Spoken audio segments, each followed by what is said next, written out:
Nous te bénissons parce que ce soir, tu es avec nous. Il te plaira de nous utiliser, Seigneur Dieu, afin que nous puissions te servir avec reconnaissance, avec sérieux et de tous nos cœurs. Tu mérites, Seigneur notre Dieu, que nous nous prosternions devant toi. Tu mérites que nous te regardions, Seigneur, comme le seul et l'unique véritable Dieu. Car en fait, tu l'es. Que ton nom soit glorifié au nom de Jésus. Amen. Que Dieu vous bénisse.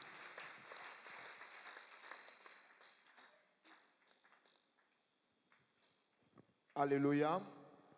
Que le nom de l'Éternel soit glorifié. Comment traiter vos géants? Comment traiter vos géants? Vous savez, même dans la vie, on ne traite pas tous les ennemis de la même manière. Un ennemi reste un ennemi, mais il y a une manière de laquelle ou avec laquelle on peut traiter les ennemis. Cela est différent d'un ennemi à un autre, dépendamment de leur capacité de nuire, dépendamment de leur capacité de causer des dégâts. Amen. Vous savez, quand une personne qui vous a déjà empoisonné, même si elle vient vous demander pardon, vous ne l'accepterez jamais dans votre giron, n'est-ce pas? Parce que c'est un ennemi qui a la capacité d'ôter la vie.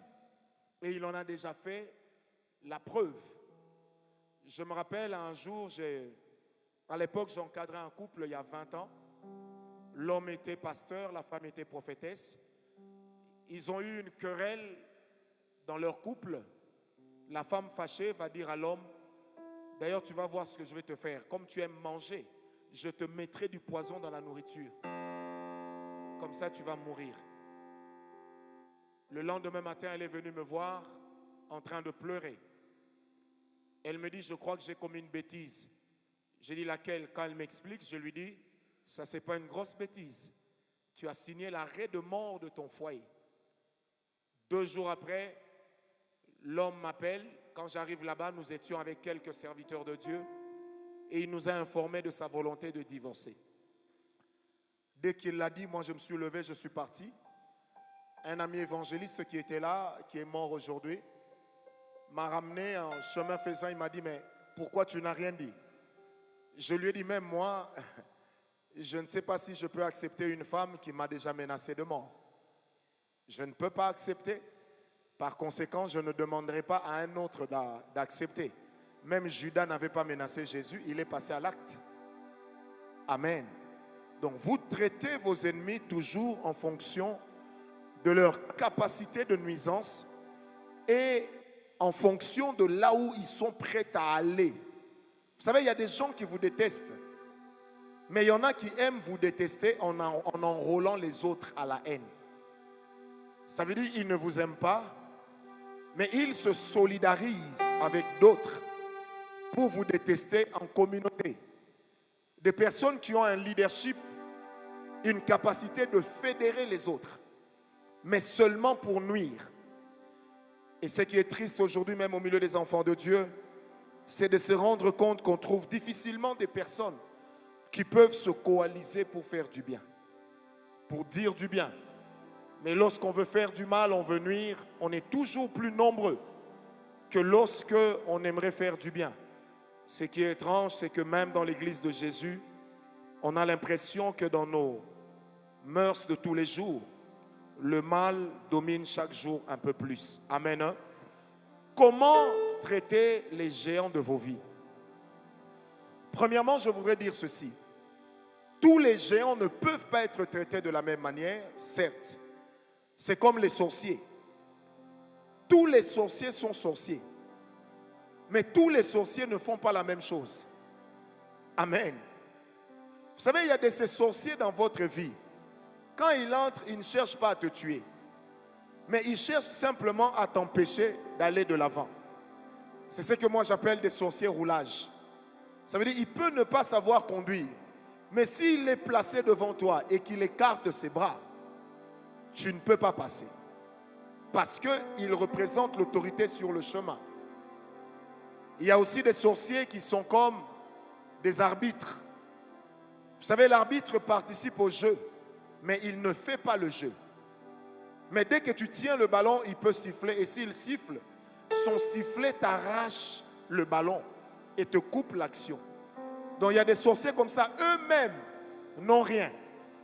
Mais ils décident que vous aussi, vous ne devez pas avoir ou vous ne devez pas passer un certain seuil. Ces gens de sorciers, contre eux, qu'est-ce qu'on fait? On prie.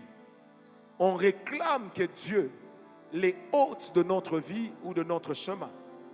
Mais après, il y a des sorciers qui, eux, tout ce qu'ils ont à faire, c'est de tuer. C'est de vous amener à tout perdre directement. Devant ce genre de sorciers, la Bible dit, ils doivent mourir. Et c'est contre ces sorciers que nous appliquons Exode 22, verset 18, qui dit simplement, tu ne laisseras pas vivre la sorcière. Ça veut dire des personnes qui sont là activement, en train de travailler pour que les autres ne puissent pas avoir des enfants, pour que vous ne viviez pas longtemps, pour que rien de bon ne puisse vous arriver. Je déclare ce soir au nom de Jésus que tout géant qui est décidé à mettre un terme à ta vie, si derrière ce géant-là, il y a un homme, que cet homme-là, son géant se retourne contre lui-même. Oh, tu ne m'as pas donné un amen. J'ai dit que le géant de cet homme se retourne contre celui qui l'a envoyé au nom de Jésus. Vous savez que ceux qui veulent écourter votre vie, que Dieu écourte leur propre vie. Je disais que s'il y a des gens qui travaillent pour que vous puissiez mourir et que votre nom disparaisse de la surface de la terre, pour ces gens-là, il ne faut pas demander la miséricorde. Dieu n'avait jamais demandé à Moïse de prier pour que Pharaon se convertisse. Mais Pharaon devait servir d'exemple pour que la foi d'Israël soit fortifiée. Vous savez, la vengeance de Dieu contre vos ennemis, ça fortifie votre foi. Que vous le vouliez ou pas, des fois vous perdez votre sécurité lorsque vous vous rendez compte que vos ennemis prospèrent. Je prie ce soir que la prospérité de vos ennemis ne puisse pas aller loin et que votre prospérité à vous puisse aller loin au nom de Jésus. Que l'Éternel vous accorde de connaître la paix. Vous n'allez pas manquer de sommeil parce que vos enfants sont malades, mais eux, ils doivent en manquer. Que la maladie de leurs enfants les empêche même de voler la nuit. Si tu es d'accord avec moi, donne-moi un amen bien. Que ceux qui travaillent à vous enfermer dans les prisons spirituelles, que eux soient enfermés dans les prisons spirituelles et même dans les prisons physiques. Est-ce que quelqu'un m'a donné un amen? Si quelqu'un travaille pour qu'on te chasse du boulot, je prie Dieu qu'il commette une erreur grave. Qu'on le chasse sans préavis et sans décompte final. Tu vas dire oui, mais c'est quel évangile ça? La Bible dit priez pour vos ennemis. Mais la Bible n'a pas précisé la catégorie. Parce que dans la même Bible, il est écrit que la justice de Dieu, c'est de rendre l'affliction à ceux qui veulent nous mettre dans l'affliction. Vous savez, par rapport au Nouveau Testament, la loi qui dit que le sorcier doit mourir n'a pas été abolie. Parce que l'Ancien Testament est le miroir du Nouveau. Or, là où le Nouveau Testament n'a pas annulé un acte qui a déjà été accepté, ça veut dire qu'il n'y a pas de vide juridique. Autrement dit, c'est l'ancienne loi qui est automatiquement reconduite. Et par conséquent, je déclare que les grands sorciers de vos vies meurent. Que ceux qui ont déclaré votre mort, que eux-mêmes entrent dans les cercueils qu'ils ont prévus pour vous. Que ceux qui travaillent à vous empoisonner, soit ils viennent se repentir, soit ils s'en vont pour toujours. Je le déclare au nom d'eux. Il est écrit dans la parole de Dieu, Hosanna au fils de David, et paix sur la terre à ceux qui sont agréés de lui. Donc si tu es agréé de Dieu, tu n'as pas d'autre choix que de connaître la paix. C'est pourquoi la Bible dit, il est de la volonté de Dieu de te donner la paix, peu importe la manière. Je prie Dieu qu'il t'accorde la paix. Vous savez, quand je parle comme ça, l'Esprit de Dieu me souffle cette parole. Quand vous dites Amen, comprenez que même les sorciers cachés dans vos amis, dans vos frères, dans vos sœurs, mais qui se font passer pour des bons, que cette parole les atteigne aussi. Vous savez, des fois, nous avons désigné nos ennemis, mais laissons Dieu désigner nos ennemis. Que les géants qui travaillent contre votre mort, même s'ils ont l'air gentils, que l'Éternel les juge avec sévérité. Oh, si quelqu'un est avec moi, qu'il me donne un amen bien. Je sens la grâce de Dieu ce soir. Il faut que les gens qui vous combattent regrettent d'avoir eu l'idée de le faire. C'est pourquoi que ceux qui se cachent parmi nos amis, mais qui travaillent contre nous, que le jugement de Dieu les atteigne. Et que Dieu n'exauce pas nos prières lorsque nous n'aurons pas eu la révélation de qui ils sont. Comme ça, si c'est Dieu qui les frappe et que je prie qu'ils se guérissent, que Dieu le rende encore plus malade. Donne-moi un amen bien. Seigneur, je ne veux pas que mon ennemi vive grâce à mes prières. Si moi j'ignore qui il est et qu'il vient chercher ma bénédiction, que la bénédiction que je lui donne devienne une malédiction. Et comme il est écrit dans Malachie 2, lorsque Dieu est fâché, il maudit même la bénédiction que lui-même avait donnée. Seigneur, ne m'exauce pas. Si la prière que je fais en faveur de mon ennemi est en train de combattre mon désir d'être en paix, tu ne m'as pas donné un amen. Comment traiter vos ennemis? Première chose, être sans pitié. Dans le combat spirituel, il n'y a pas de place pour la compassion. Il n'y a pas de place pour la pitié. Donne-moi un amen. Dans le combat spirituel, la pitié n'a pas de place. Deuxième clé, prenez avec moi 1 Samuel 17, verset 45.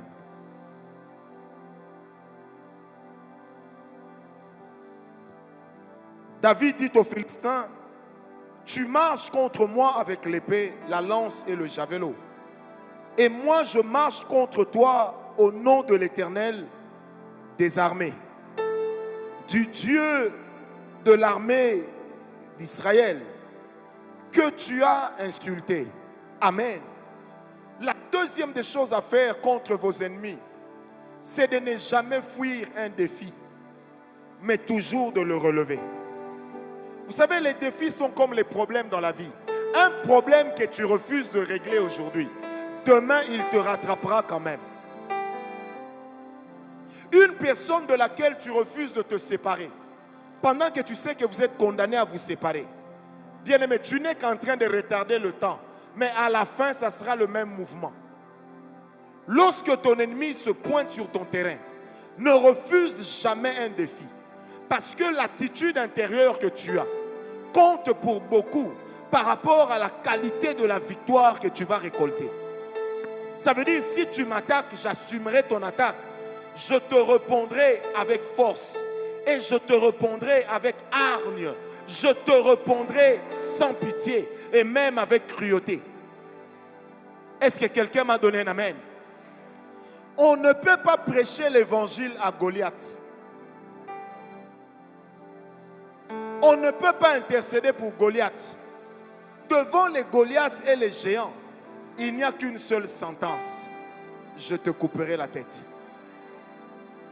Est-ce que quelqu'un m'a donné un amen? Lève ta main droite et dis avec moi. Moi, quand je dirai mon nom, tu dis le tien. Moi, Francis Ngawala, je décide de relever les défis qui se présentent contre moi. Si mon ennemi vient avec des fétiches, s'il vient avec la magie, s'il vient avec l'occultisme, s'il vient avec le sang, moi je viens avec le nom de Jésus. Moi, je viens avec le nom de Jésus. Car il est écrit que la victoire est dans ce nom. Au nom de Jésus, acclame Dieu pour toi-même. Est-ce que quelqu'un est avec moi? La troisième clé. Comment traiter tes ennemis? Je suis en train d'avancer vite pour qu'on ait le temps de prier. Comment traiter tes ennemis? Après avoir accepté de relever les défis, tu dois dire à ton ennemi quelle sera sa fin. Je ne sais pas si tu comprends. Parce que le monde spirituel, les batailles en esprit, utilisent principalement deux grandes armes. Les autels et les déclarations de foi. Quelqu'un me comprend? Les autels et les déclarations de foi. Alors, c'est quoi une déclaration de foi? Faire une déclaration de foi, c'est dire d'avance la chose à laquelle nous croyons. C'est proclamer ou publier une ordonnance dans le monde spirituel. Je répète, une déclaration de foi, c'est dire d'avance la chose qui doit arriver. C'est également publier une ordonnance sur ce qui va arriver. Quand nous disons donner des ordres spirituels, ordonner, ça veut simplement dire publier des ordonnances que le monde spirituel va se charger d'appliquer. Alors, c'est quoi une ordonnance? Une ordonnance, je vais la définir à ma manière. C'est une disposition que l'on publie qui efface ou annule tous les actes antérieurs. Ça veut dire que lorsque je publie une ordonnance, mon ordonnance est en train de statuer sur un cas précis. Mon ordonnance est en train de statuer dans un domaine précis. Mais il est dit que quand une ordonnance est publiée, elle doit annuler toutes les dispositions antérieures, ou devrais-je dire toutes les dispositions contraires.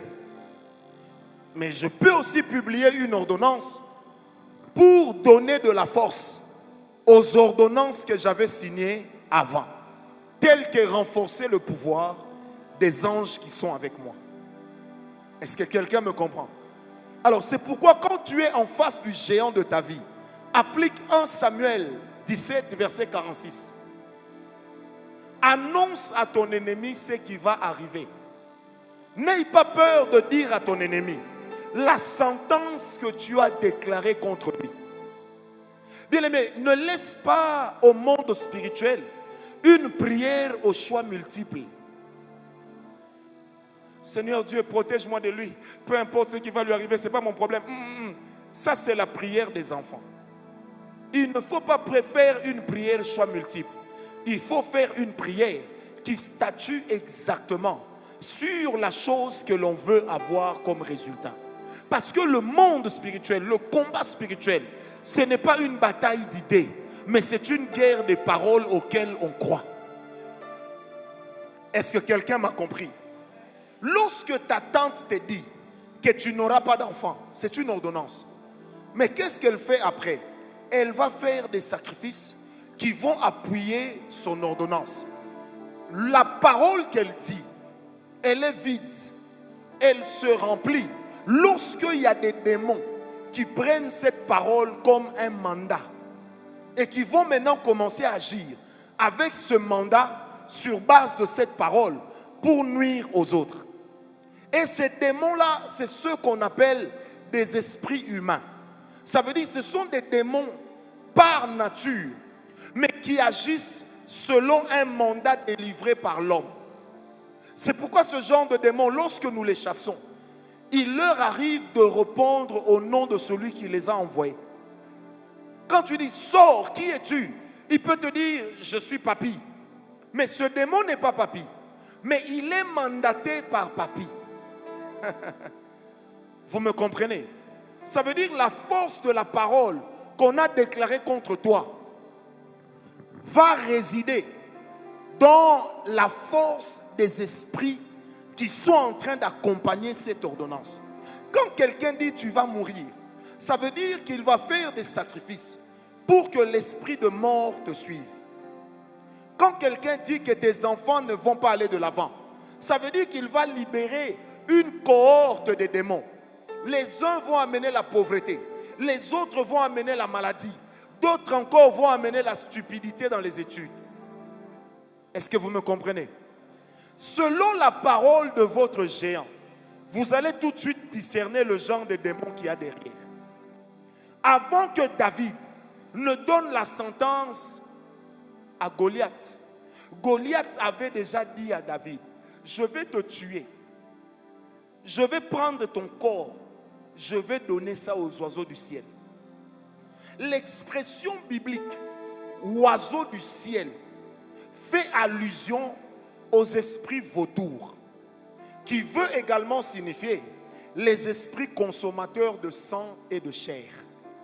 Ça veut dire des esprits qui sont au service de l'esprit de mort. Lorsque Goliath a dit cela à David, David a compris qu'il y a une ordonnance de mort qui vient d'être signée.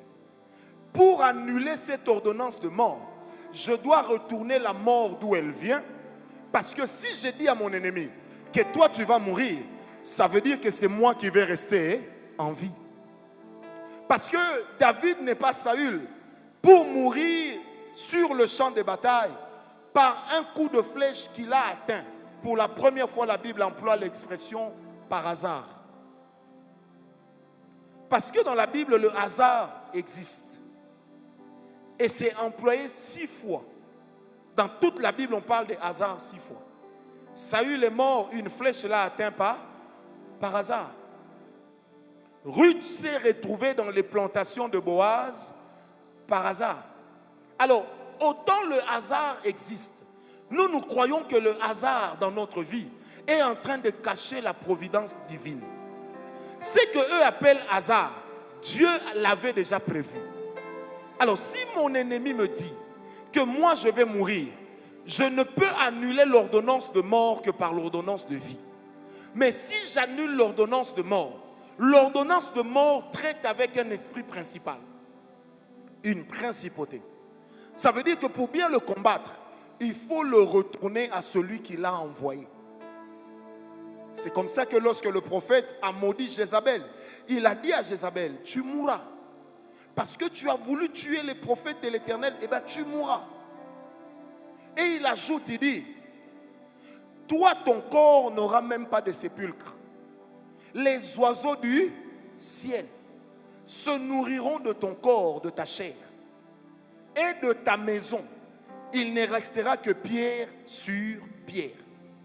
Ceux qui ont la version Thomson, si vous lisez derrière, dans le glossaire, vous allez voir cela. La résidence de Jézabel est devenue un amas de pierres. Mais Jézabel n'a pas eu de sépulcre. Parce que quand elle tuait les prophètes, elle ne leur donnait pas de sépulcre. Alors quand Élie lui retourne sa malédiction, cette malédiction doit l'empêcher de mourir dans la paix. Parce que tes ennemis ne peuvent pas mourir de la mort des justes. Ils doivent mourir de la mort des injustes. Avec beaucoup de souffrance. AVC. Parkinson. Alzheimer. Covid. Mais un Covid long.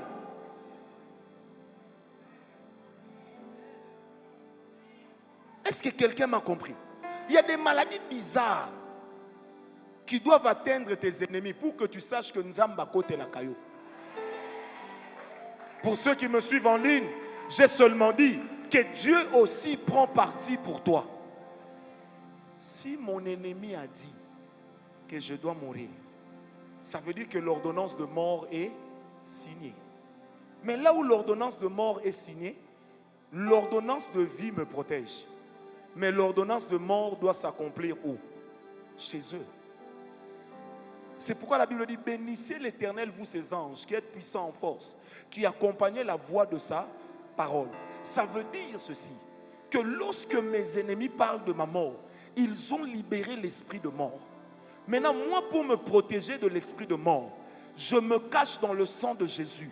Je libère Romains 8, verset 1 et verset 2, qui dit simplement que la loi de l'esprit de vie est en Christ. Cette loi m'a affranchi de la loi du péché et de la mort. Ça veut dire qu'eux ne peuvent pas me tuer parce que leur parole ne m'a pas trouvé dans un péché. Et comme leur parole ne m'a pas trouvé dans un péché, ça aura donc un effet boomerang. Parce qu'il est encore écrit dans la parole de Dieu que tes ennemis se retourneront contre eux-mêmes. Leurs épées, ils les sortiront de leurs fourreaux pour s'affronter entre eux. La Bible dit, l'armée était en train de vouloir attaquer Israël lorsque l'Éternel sema le désordre. Quelqu'un vint leur dire, il y a la guerre qui a attaqué dans notre campement. Retournons vite. Quand ils sont retournés, Israël a possédé le territoire et la nourriture.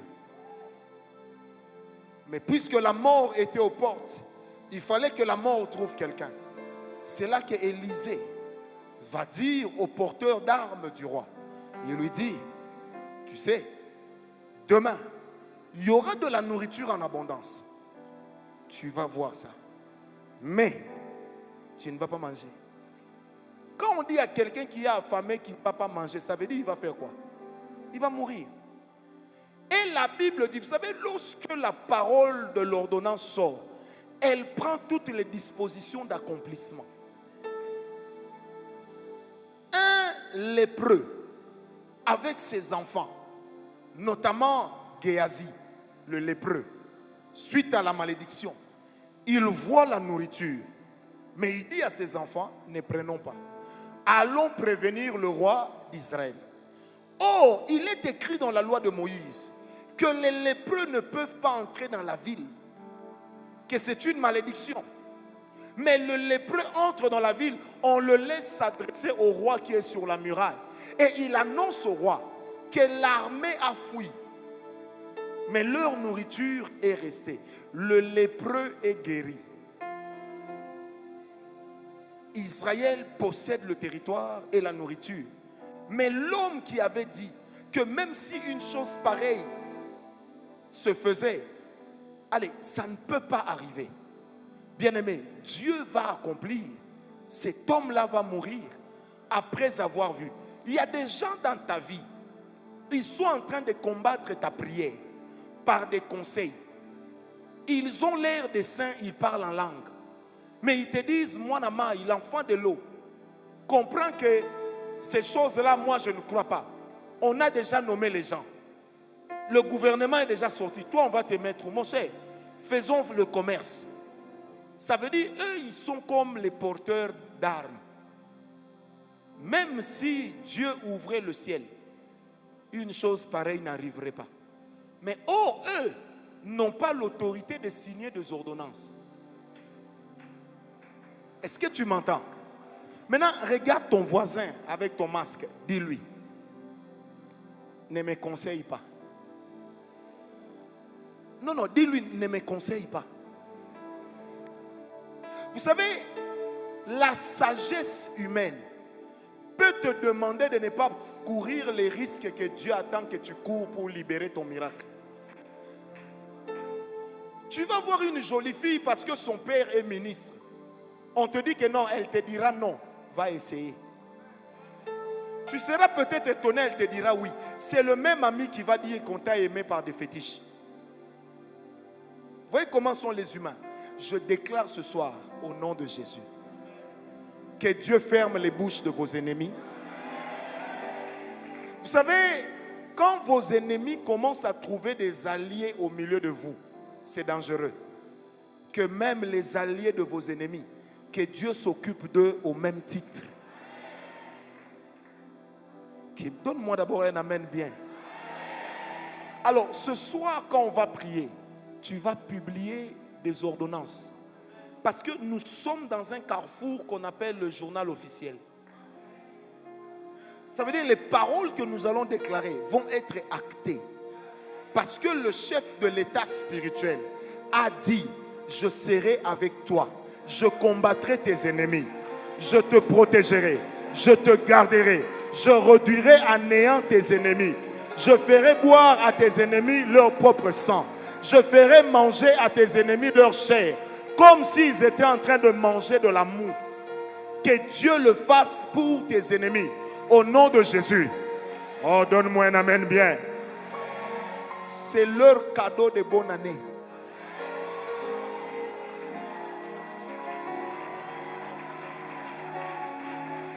Je répète, c'est leur cadeau de bonne année.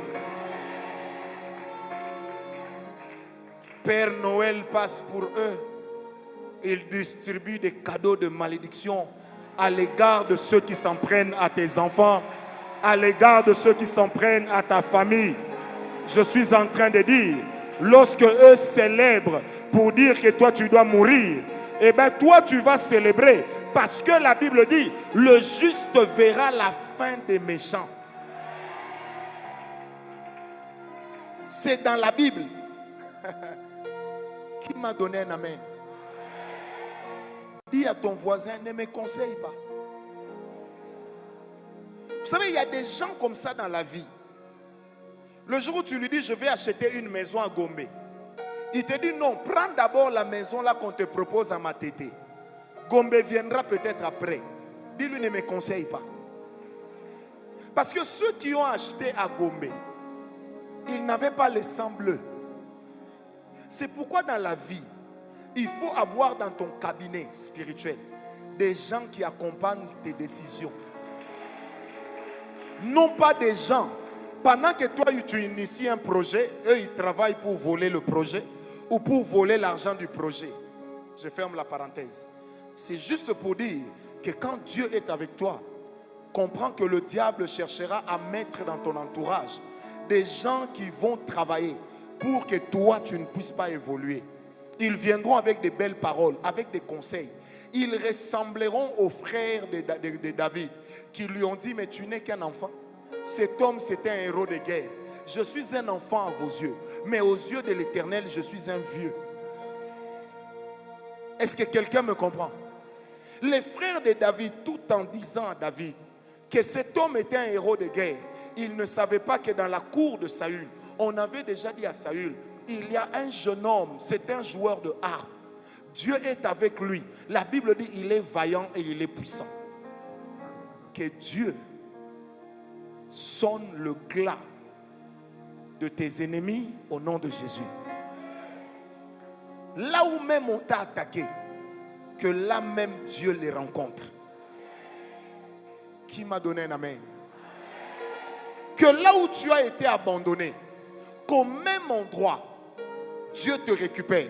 Parce que dans la parole de Dieu, il est écrit, ça ne sera pas à toi d'aller vers eux, mais ça sera à eux de venir vers toi. Je sens la grâce. Maman Zoua, tu comprends ça? Je sens la grâce. On ne fuit pas un ennemi, on lui parle.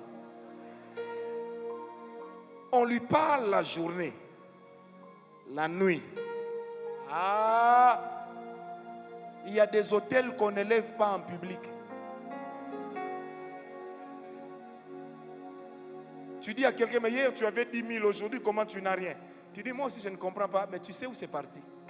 Parce que la nuit tu as travaillé ça. Tu as mis ça devant Dieu. Tu as Rokobabé. Tu as Shindababé. Nous n'avons pas de fétiches, mais nous avons pour nous le Dieu des autels. Le Seigneur Jésus est allé jusqu'à dire, de l'autel et de l'offrande qui sanctifie l'autre. Il dit, c'est l'autel qui sanctifie l'offrande. Autrement dit, si l'autel n'accepte pas l'offrande, l'offrande n'est pas agréée. Qui m'a donné un amen? Fais comme ça, fais comme ça. Il faut faire comme ça. Ah, dit c'est fini pour eux, il faut faire, c'est fini. Nous sommes africains, c'est comme ça qu'on communique. Aïe, aïe, aïe, fouille di mama. Qui y a un béni, vraiment, c'est fini. Aïe, aïe. Est-ce que quelqu'un me comprend? Le combat spirituel marche comme ça. Il ne faut pas dire non, mais il est comme on veut étudier en théologie. Nous avons dit, mais écoutez, en théologie, on n'étudie pas le combat spirituel. Parce que le combat spirituel demande des snipers.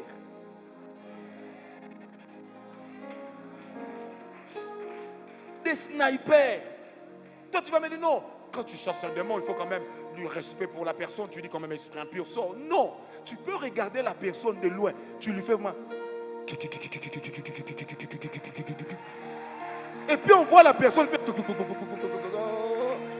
Parce que les démons connaissent le langage des actes de foi. Vous avez vu mercredi quand on a prié pour le jeune homme qui avait le problème ici là. Un problème de cécité dans la famille. Mais quand je suis passé devant lui, j'ai fait ça. C'est parti. Toi tu vas dire c'est du théâtre. Ça te regarde? Toi tu as vu les rideaux ici. Oh. Parce que les démons connaissent la valeur des actes prophétiques. Il faut connaître la valeur des actes prophétiques. Il faut te lever avec tes lunettes là comme les savants. Lève-toi, sors des rangées. Est-ce que quelqu'un me comprend? Donc il y a des choses comme ça quand tu fais ça. Ça ne demande pas la logique. Non, la logique veut que, étant donné, tu vas mourir. Et puis on va t'amener la gerbe de fleurs, étant donné que nous ne t'oublierons jamais. Si ce n'était que question de parler, Salluste ne serait pas mort. Cicéron, c'est le plus grand orateur de tous les temps après Jésus. Mais il est mort. Avec une langue trouée, une main droite coupée. Voyez comme ces jeunes hommes. Moi, je suis absent, on veut les manger. Est-ce que ça, c'est normal? Maintenant, si on leur donne un cadeau de bonne année à ces gens-là, c'est mauvais?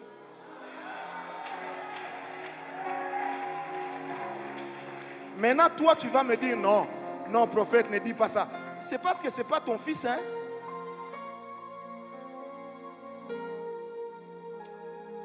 Ça m'a fait fâcher.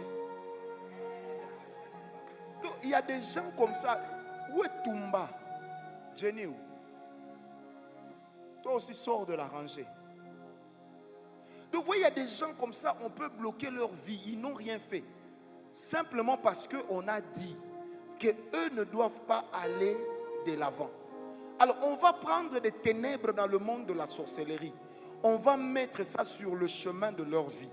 Et on va dire qu'eux ne peuvent pas avancer. Est-ce que vous comprenez ça? Qui croit qu'on peut arracher ces jeunes hommes? Lève tes deux mains. Qui croit qu'on peut prendre ce jeune homme? L'arracher des mains de la mort.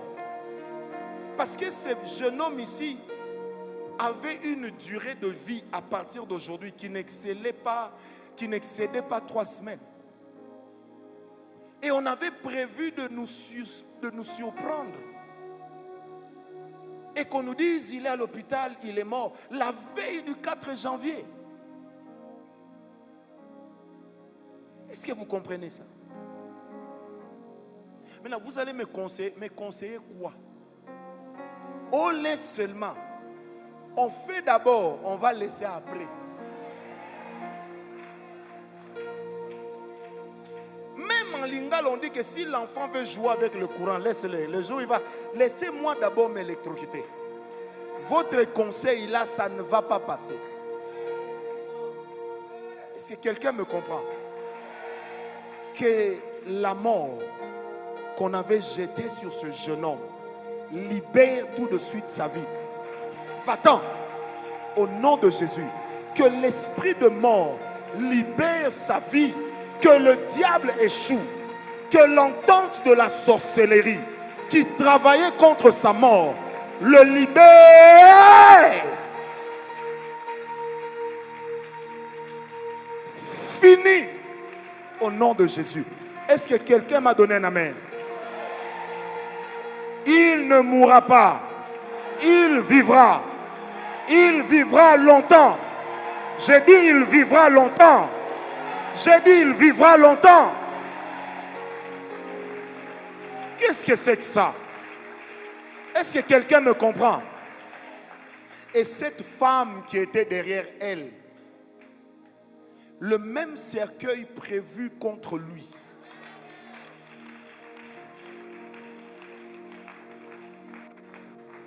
qu'elle-même entre dedans,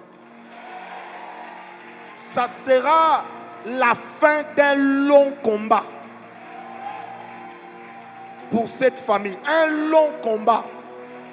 Si Dieu est avec moi, que cet esprit-là le libère maintenant. J'ai dit, tu le libères maintenant. Allez, fais vite. Que la mort s'éloigne de lui. Peu importe la manière dont tu es entré. Libère-le définitivement au nom de... Vous voyez, il y a des choses comme ça. On dit, non, voilà, même si elle se marie, elle ne peut pas concevoir. On doit lui faire une intervention. Comme ça, il y aura une erreur pour qu'elle n'ait jamais d'enfant. On va jusqu'à allumer une bougie rouge. Et puis on amène comme ça des petits morceaux de chèvre. Et on est comme en train de nourrir des ancêtres. Et puis j'entends des gens qui disent, voilà, même si on l'a raté là-bas, personne ne pourra la protéger de nos mains. Mais ils ont menti. S'ils avaient Dieu, il ne fallait pas seulement qu'elle vienne ici ce soir. Comme elle est ici. C'est fini.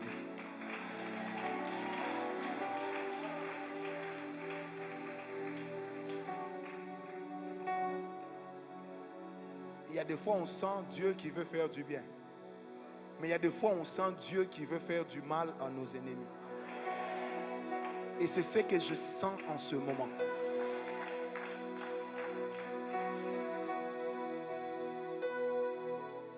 Père. Oh, pourquoi prier Père? C'est un démon à qui je parle. Libère sa vie. Elle vivra. Elle vivra. Elle va rejoindre son mari. Sans problème.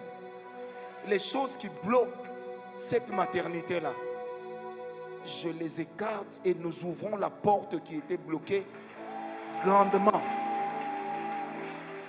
Ne la touchez pas. Écartez-vous d'elle, laissez seulement la sœur qui est derrière. Écartez-vous d'elle. Au nom de Jésus,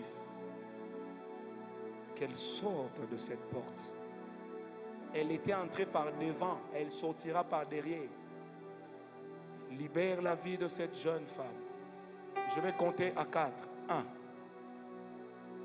2, 3, 4. Qu'elle sorte définitivement de là. Et cette ordonnance est brisée. Brisée et révoquée.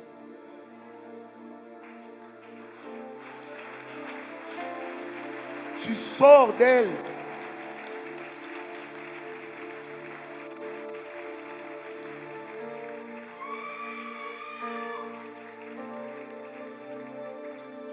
Est-ce que quelqu'un est avec moi? Sur cette rangée, levez la main droite. Il y a 2 personnes aussi, on va briser des ordonnances qui existaient contre elles. 2 personnes. Joue-moi bien le son, cher ami. Tes ennemis vont manger leur propre chair. Ils vont boire. Ces 2 personnes.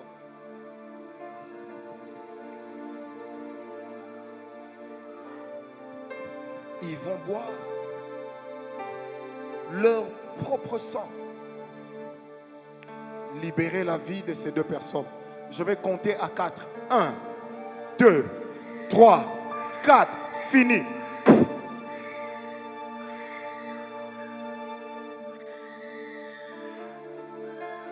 Ils sont où?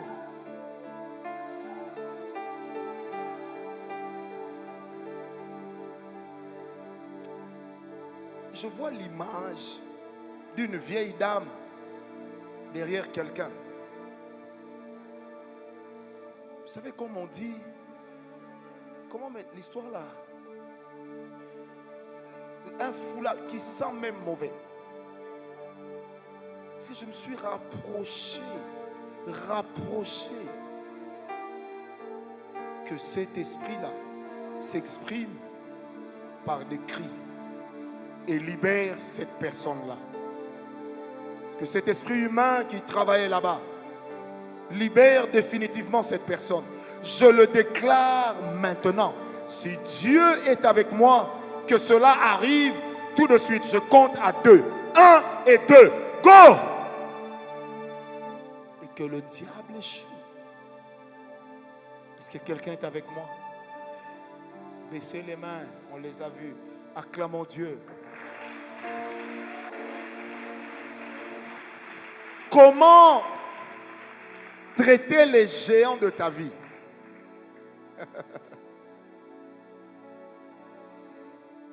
Vous savez, l'année prochaine, ça sera l'année de la royauté.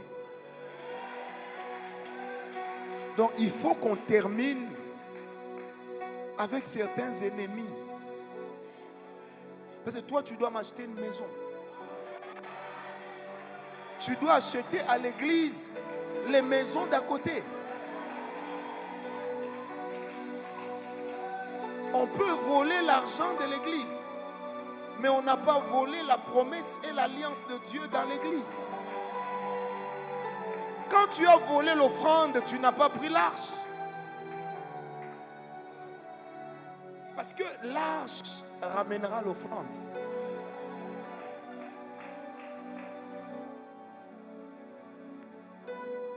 Comment traiter ces géants? Il faut faire des offrandes contre eux. J'aime la parole de Dieu. On vole l'arche de l'Éternel. Ça commence à frapper les gens. Mais qu'est-ce qu'ils font? Eux aussi présentent les sacrifices. Parce qu'ils ont compris. La seule chose qui arrête certaines ordonnances, ce sont des sacrifices. Ils ont offert des souris en or. Ils ont pris l'arche, ils ont posé sur des animaux. Et ces animaux-là se sont dirigés tout droit vers Israël. Quand c'est arrivé, le sacrificateur est arrivé récupérer l'arche. Il a lui aussi amené l'offrande. Nos offrandes combattent nos ennemis. La Bible dit, j'ai entendu une voix. On a ouvert l'autel. Un ange est sorti. Il a crié, Seigneur, tue-les. Parce qu'ils ont versé le sang des prophètes, le sang des saints. Le jugement de Dieu, on peut l'attirer contre nos ennemis par les sacrifices. Parce que le jugement de vos ennemis contre vous, leurs jugements sont basés sur des sacrifices. Quand je fais mon offrande combat mon ennemi. C'est pourquoi le jour où je fête mon anniversaire, avant de crier joyeux anniversaire, je fais l'offrande. Pour que mon anniversaire ne devienne pas aussi le jour de ma mort. Je protège mon jour par mon autel. Maintenant écoute, s'il y a des gens qui ont sacrifié contre toi, que tes offrandes leur répondent. Est-ce que quelqu'un m'a compris? Certains combats, Dieu ne peut pas s'y mixer lorsqu'il n'y a pas d'offrande. La Bible dit, tu ne t'approcheras pas de l'Éternel ton Dieu les mains vides. Deutéronome 16, 16. Tu ne viendras pas les mains vides. Ça veut dire que Dieu manifeste sa présence dans certains endroits à cause de l'offrande. 1 Roi 4.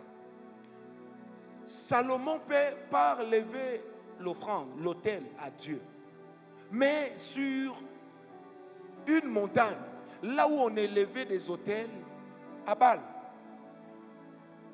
Dieu ne peut pas venir. Mais quand Salomon dort, Dieu vient. Certaines choses sont des grâces que l'on provoque. Je ne me lasserai pas. Hier, un pasteur m'a appelé, il me dit, prophète, j'ai tel problème, tel problème. J'ai dit, ça y est. Il me dit, pourquoi? J'ai dit, je cherchais justement là où je dois faire un sacrifice ces jours-ci. Parce que ça fait 2 semaines que je n'en ai pas fait. Hier, là où je suis allé prêcher, lui était là. On a fait Bonganga Nzambe. Quand je sortais, le pasteur m'a suivi, il dit, papa, Dieu m'avait dit que vraiment je devais vous bénir. Moi je lui dis, mais Dieu m'avait dit que ici je dois élever un hôtel. Prends seulement l'argent là, garde ça. Ce matin il m'écrit, mais il dit, c'est la première fois que je vois ça. J'ai dit, non, moi j'ai l'habitude de provoquer Dieu. Si sur ce territoire je voudrais avoir l'ascendance, il faut que je fasse taire les autels de mes ennemis. Des fois Dieu ne répond pas à ta prière alors qu'il a répondu à ta prière. Mais la prière ne combat pas l'autel. Comment veux-tu qu'avec une simple prière tu fasses tomber Goliath? Est-ce que quelqu'un m'a compris? Il y a des choses pour lesquelles il faut des actes. Et c'est comme ça que le monde spirituel fonctionne. Le monde spirituel est un monde d'autel parce que les offrandes attirent la divinité. C'est le principe clé des autels. C'est pourquoi Dieu dit que lorsqu'on aura fait pour moi la tente d'assignation, personne ne doit venir les mains vides. Pourquoi personne ne doit venir les mains vides? Parce que la divinité ne descend que là où se trouve le sacrifice. Pourquoi Dieu nous exauce? Parce qu'il y a le sacrifice de la croix. Le principe est le même. Maintenant, en quoi est-ce que Dieu va nous exaucer pour les choses qui sont nos propres caprices, nos propres objectifs? C'est lorsque nous avons nos autels qui rejoignent l'autel de Christ. Or, Christ, c'est l'autel vertical. Nos offrandes, c'est l'autel horizontal. Et les deux se rencontrent où? Dans le cœur. C'est dans le cœur que j'accepte Christ. C'est dans le cœur que je donne de la valeur à mon sacrifice. Les deux représentent pour moi un sacrifice. Je prie Dieu ce soir que ton offrande d'aujourd'hui parle contre tes ennemis. Moi j'aime qu'on joigne les actes aux paroles. Vous voyez, il y a des choses comme ça qui marchent comme ça. Donnez-moi un petit panier. Donnez-moi un panier.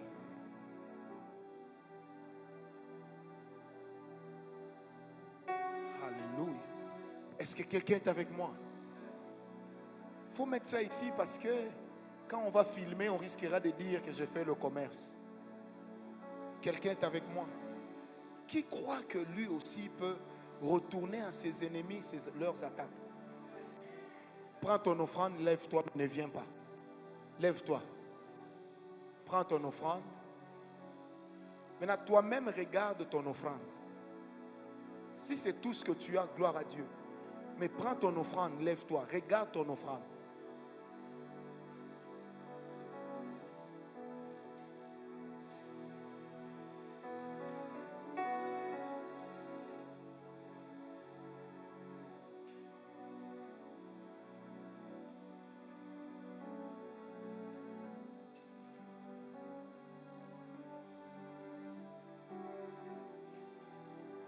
Est-ce que quelqu'un est avec moi?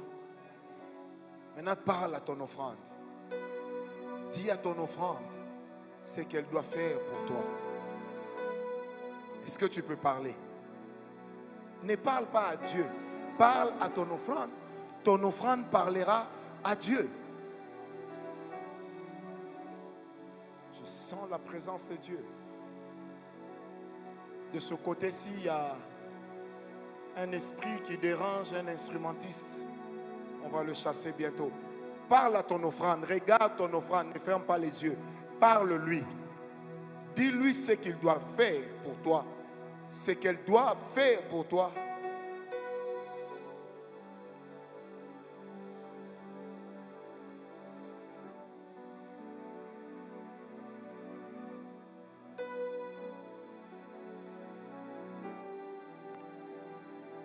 Merci Seigneur. On va avancer par arranger. On commence ici. Quand tu viens, ne viens pas comme si tu venais te balader. Tu dis une parole, tu viens comme ça, tu rentres comme ça. Tu dis une parole à ton offrande. Ne dérange pas les caméras, venez comme ça. Tu dis une parole à ton offrande. Et ensuite, tu déposes ton offrande et tu t'en vas. Après cela, vous allez voir comment il y a des gens qui vont vivre la faveur de Dieu.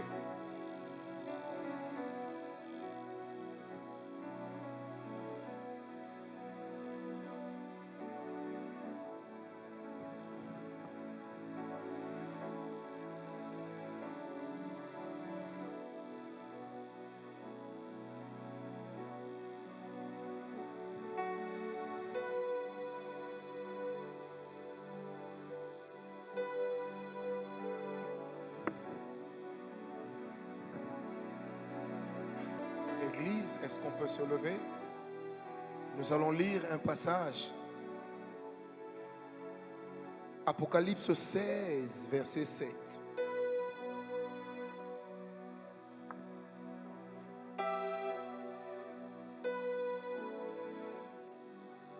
La Bible dit, et j'entendis l'autel qui disait, oui Seigneur Tout-Puissant, oui Seigneur Dieu Tout-Puissant, tes jugements sont véritables et justes. Je répète, et j'entendis l'autel qui disait. Reprenons à partir du verset 5 pour une meilleure compréhension. La Bible dit, et j'entendis l'ange des eaux qui disait, tu es juste, toi qui étais, tu es saint parce que tu as exercé ce jugement. Car ils ont versé le sang des saints et des prophètes, et tu leur as donné du sang à boire. Ils en sont dignes. Et j'entendis l'autel qui disait, oui Seigneur, Dieu Tout-Puissant, tes jugements sont véritables et justes. Qu'est-ce qui parlait? L'autel. Amen. Je vous repose la question, qu'est-ce qui parle ici? L'autel. Et l'autel parle de quoi? Des jugements de Dieu. Ta main là qui a amené l'offrande, lève ça. Dépose ce que tu as en main. Personne ne va voler ton téléphone, ton sac. Sinon, il ne quittera pas ce lieu. On va parler à Dieu. Tu parles à ta main, tu dis à Dieu, Seigneur, cette main qui t'a apporté cette offrande, cet autel, entends maintenant la voix que je parle pour elle. Commence maintenant à parler.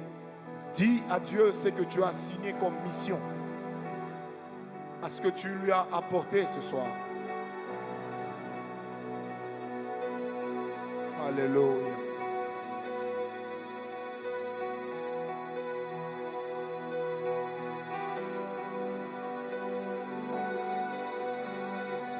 Alléluia.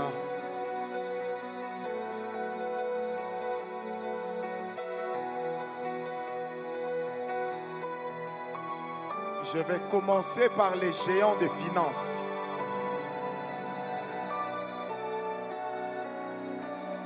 Continue à parler, continue à parler.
Écoute-moi. 19 personnes. On va lutter devant ces offrandes.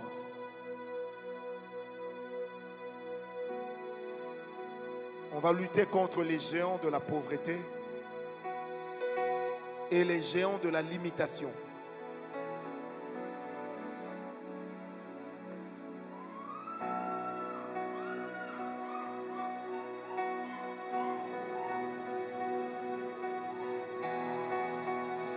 Contre les géants de la pauvreté et de la limitation. Contre les géants rétrogrades. Sois calme, sois calme. Arrête le son, Michel. Sois calme. Père, sur base de ces principes, je viens maintenant, Père, en tenant ces paniers, lutter contre des esprits de pauvreté, de limitation, contre des esprits rétrogrades, des démons de rétrogradation. Au nom de Jésus.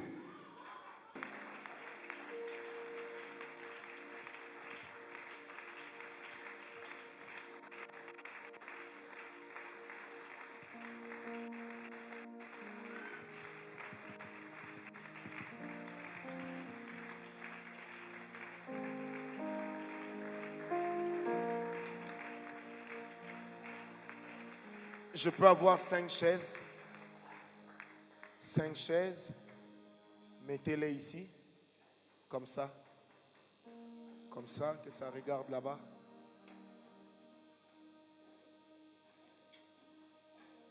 On peut s'asseoir.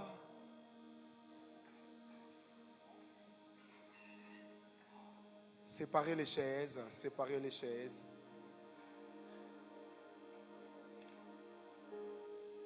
Cinq. Mitanu.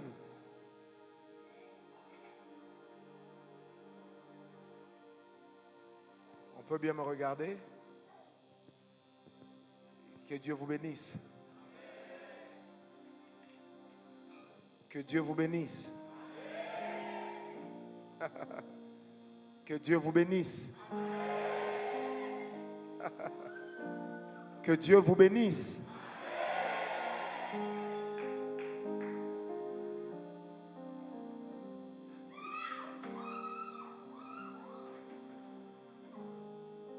Vous regardez-moi. Que Dieu vous bénisse. Cette bénédiction s'accroche, s'incruste, au point que même les lois de vos familles ne pourront pas arrêter. Vous m'amenez seulement les 5 personnes que Dieu va citer, que Dieu va toucher, pardon. Je répète, que Dieu vous bénisse.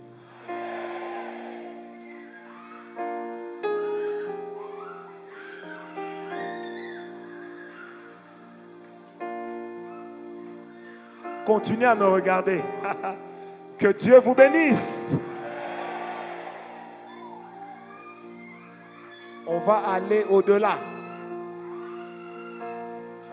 Que Dieu vous bénisse. Est-ce que ça va? Que Dieu vous bénisse. Berger Guigui, venez ici devant. Agenouillez-vous. Que Dieu vous bénisse.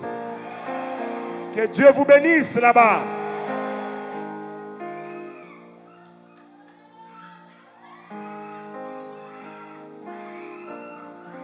Dieu vous bénisse.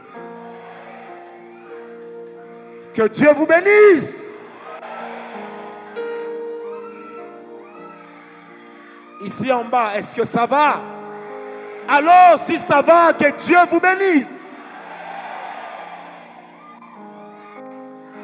Je vous condamne à être béni. Je vous condamne à être béni. Alors que la paix et la grâce s'attachent à vous. Que Dieu vous bénisse. C'est ça, que Dieu vous bénisse.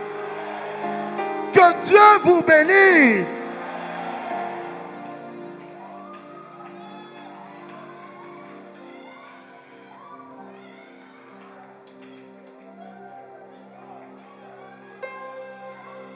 Que la grâce s'attache à toi, que désormais tu évolues, que tu accomplisses les plans de Dieu dans ta vie, que tu évolues.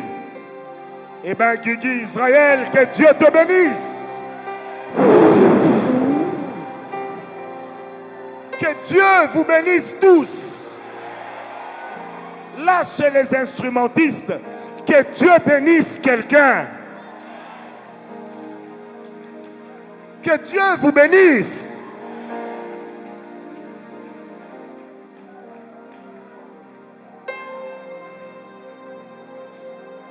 Montre-moi la main, que tu fermes les yeux, que tu ouvres. Ça ne me dérange pas. Je vais partager la bénédiction. Devant n'importe quel géant, toi tu vas évoluer. Devant n'importe quel géant, ta vie va progresser. Tes projets vont progresser. Ton foyer connaîtra la paix. Tes nuits seront paisibles. Alors que Dieu vous bénisse.